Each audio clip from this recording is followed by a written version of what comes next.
Our Old Testament reading and preaching text can be found in Jeremiah chapter 31, verses 31 through 34. And if you're with us in the sanctuary and following along in one of the pew Bibles, that's on Old Testament page 735.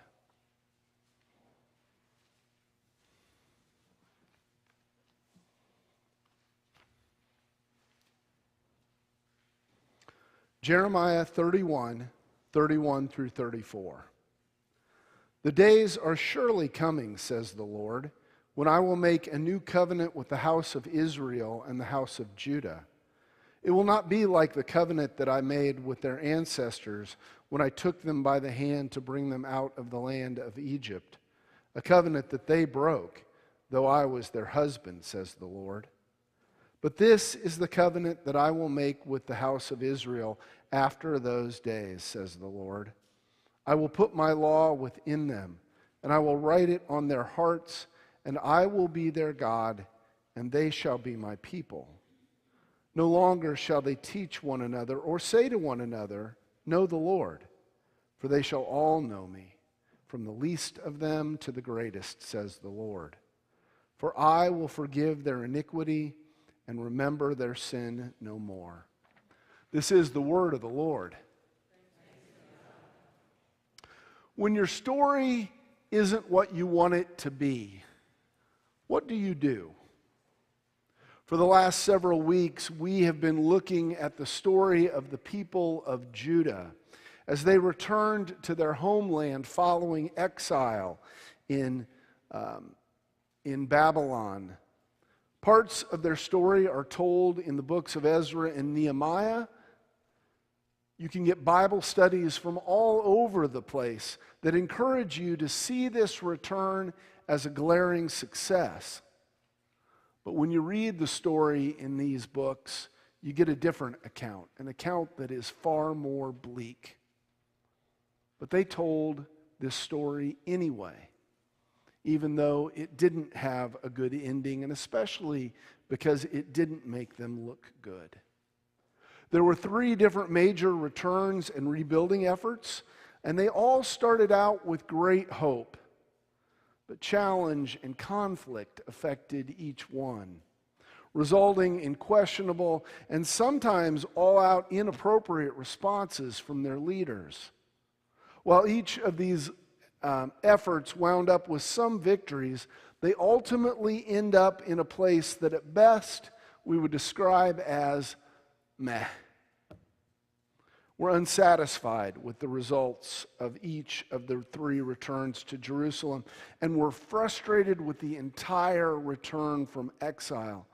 And so, in the final scene in the book of Nehemiah, when it ends with Nehemiah beating his people and pulling out their hair when they disobeyed the law, we're disgusted. This is not how a leader, not how anyone should act. And what I hope that you don't do when you read things like this in the Bible is, I hope you don't try to create some kind of framework that tries to justify these kinds of actions. Doing that leads to spiritual blindness. If we had paid attention to what was happening over and over in Ezra and Nehemiah, we might have realized what this outcome was going to look like. These Hebrews are right back to where they started before the exile. In terms of geography, they're back in the promised land. In terms of faith, they are doing as they pleased, following God when it was convenient for them. And that's something to be really sad about. So as we conclude our series today, ask yourself, where did they go wrong? In many ways, they went wrong right where everyone goes wrong, right where we go wrong. They listened to their own voices. They did what made sense to them. One place that you can see this clearly is in the prayers in Ezra and Nehemiah. Although there are some exceptions, a lot of the prayers go something like this. God, make this thing that I care about happen. Make this come about. This matters. Please, please, please make it happen. It's a lot of God, bless this thing. Their failure shouldn't be a surprise. As they returned from exile, in many ways, they just tried to do everything like they did it before. The rebuilding of the temple, the rebuilding of the wall, the way they constructed their community were all modeled on what they had done before. And the problem wasn't necessarily any of these things were necessarily wrong. The problem was this is not what God had modeled for them and what God was talking to them about. Now, whether you're a person who loves tradition or a person who likes to see change, neither one of those positions are always right. In fact, they're kind of amoral, unconcerned with righteousness or wrongness. What mattered, what was really important at this time, was following God, listening to His voice. And this just wasn't their focus.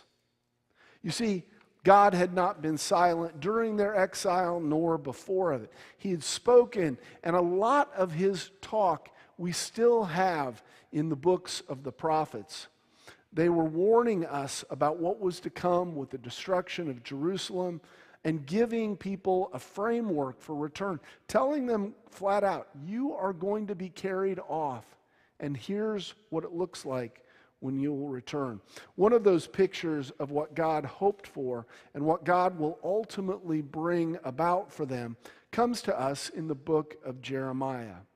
Jeremiah was a prophet in Judah, the southern kingdom of the Hebrews. He was one of the major voices in Judah prior to them being conquered by the Babylonians. He was a dissenting voice. Well, most of the other prophets in Judah proclaimed, hey, things are going to be good. The Assyrians conquered the northern kingdom, but they don't seem to be interested in us. We got off okay. Jeremiah spoke of calamity, said, no, just because we got off there, ours is coming. Because he said God was not happy with their sin either. You know, the northern kingdom and the southern kingdoms of Israel, they both had their sin problems. And God's like, just because I'm dealing with them at different times doesn't mean that I'm not dealing with them. But Judah kept ignoring what God was saying to them. So Jeremiah was this guy that was known as like the depressing prophet. And his book contains all this sorrow because everyone else was saying what they were saying was the truth. His truth was sad. But like it always is with God, sorrow doesn't win. God had a plan for Judah after their time of exile. God speaks of a new covenant that He will have with both nations, Israel and Judah. Now, when you run into this term covenant in the Bible, you really need to think of it the way we would think of a contract, because that's really what it was with them. If we lived back in the day, we would understand what covenants were like. We'd think of them as contracts. We'd know how they were set up. We'd know who gets the power in the contract, who's included, who's excluded, all these different things. So God used this very normal thing to speak of His relationship with them. Something else that we would notice about covenants. In normal covenants, if we say we have a rich landowner and somebody who's just renting land, maybe they're a poor person that's just renting farmland for them, we know covenants always take better care of the rich and powerful back in their day. That's how they looked. The landowner provided the land, but then all these other things went on the person that was renting the land. They had to do this and they had to do that. And when you looked at it, you go, you know, this isn't a fair deal. It really, you know, the landowner can do without this guy renting his land because he can find another one or he can just deal with it himself. But the guy who's renting the land, he really needed to do that. And if he didn't do it, he might not get by. So they were willing to get in these bad deals. And so if we were familiar with these back in the day, we'd know like this. But one thing that we would notice with the ones that God has with His people is the heavy lifting is always on Him. He's the one that does the hard part. He's the one that comes through. God says that His contract with the Hebrews will be different from the ones He has with their ancestors. And the difference he singles out is he will put his law within them. He will write it in their hearts. He is talking about bringing a change in who they are. If you've been around a church for a while, whether this one or another one, you know you've had experiences where you've seen people that have really been impacted by what we do here. They, more than just, they like what we do or they enjoy it, but they've been impacted by God. And you can see these people and they're encouraging to us. You say, that really happened. We get to see this in the office a few weeks ago. We had a guy that was driving by our parking lot and he saw a purse laying out there. It would have been the easiest thing for this guy to just grab that purse and take off. Instead, he picked it up. He did all the work to figure out where our office is. He came back to our office and brought us this purse. And when I looked in the purse, the first thing I saw was there's just money all over in this purse. It would have been so easy just to grab this and take it. And as we were looking to see whose purse it was, we found credit cards and other things that would have been so easy for him to just bolt with. But instead, he brought it back, and we knew the person. It was one of our members. We got her purse. Everything worked out. But the guy said to us, he was a real nice guy, he was chatty, and he said, I wouldn't have always brought this back. I wasn't always like this. But I've gone to church now for a while. And he was saying some other things, and I said, and you've had an interaction with Jesus. And he paused for a while, looking at me, like he was, there were like a million things that he could say. And he only said one. He said, yeah. Jeremiah gives us this picture of what will happen. And we as a church need to see ourselves in this place. We need to see the examples of our spiritual ancestors that settled for something they were familiar with rather than looking for what God had for them. As we come out of our exile, we need to look into the heart change that God is doing with us. We need to focus on how God has something for us that is so much bigger than what we've already experienced. Now, some of you might be saying, Mark, this is obviously alluding to Christ's return. They weren't going to fully live this out, and we won't either. I agree with you. But do you remember one of the biggest lessons that came out of our Revelation study several months back? It was that the throne room was right next door. It was close. There's this tendency for us to think about, Christ's return and all this is way, way off, and maybe we'll get things together at some point, or, we'll be a little bit better if we think it's getting closer or something like that. The writers of the Bible talked about like it's right next door. Have that focus. Have that on in front of us all the time. The lesson that Jeremiah, Ezekiel, and others writers have for Israel is God is going to do this new thing. He's always doing these new things, and we need to live into them. But the story of Israel, the nation's name, whose name means one who struggles with God, is that they settled. They fought to bring back only the things they knew at the expense of the things that God had for them. As we move out of our exile that was caused by this microscopic virus, one of the most important things we need to do is live into the reality of Christ's kingdom right now. I think the first step in this is to ask God, what do you have for us? What is your plan?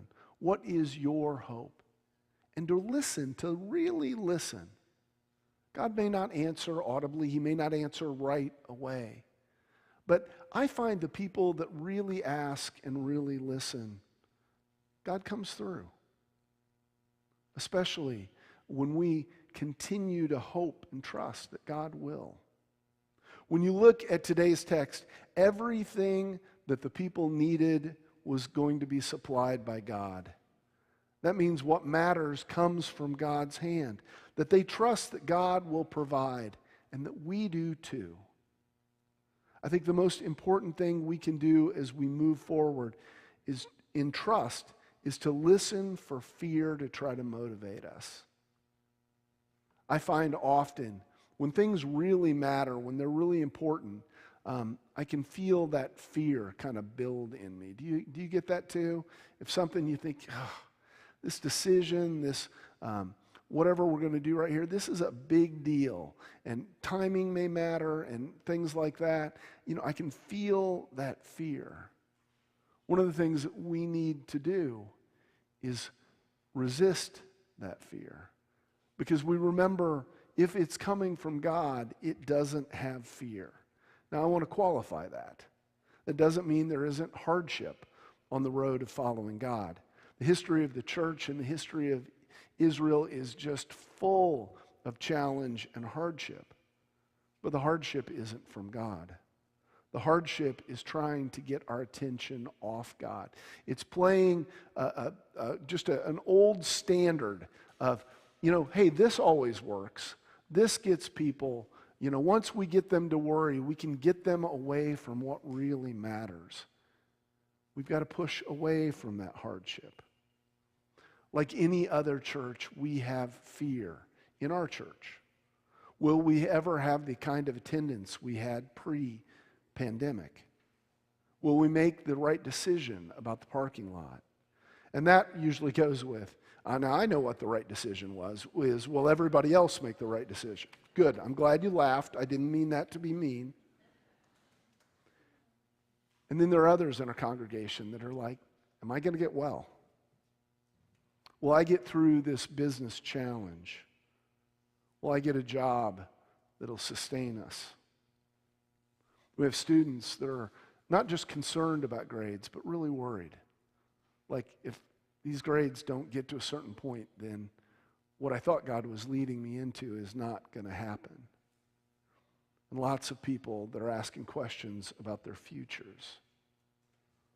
The challenges that were faced by the people of Judah drove Nehemiah to abuse them, to beat them up, to pull their hair so they would be shamed when they walked around the community, and that others would be threatened by seeing these people. His fear drove him to that. We need to come together as a church. We need to work hard towards solutions.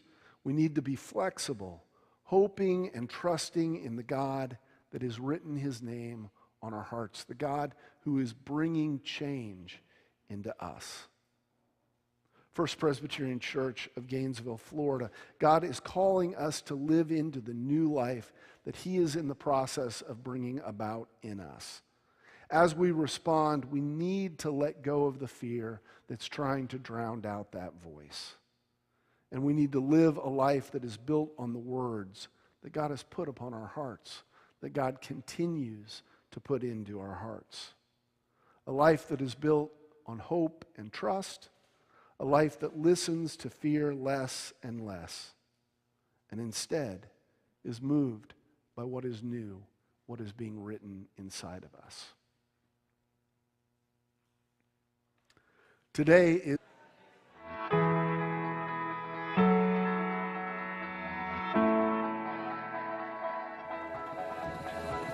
Become part of a community that seeks to glorify God, to make disciples of Jesus Christ, and meet human needs. Join us at First Presbyterian Sundays at 8:30 and 10:55, or watch us on My 11 every Sunday morning at 9. We welcome you. Come and see.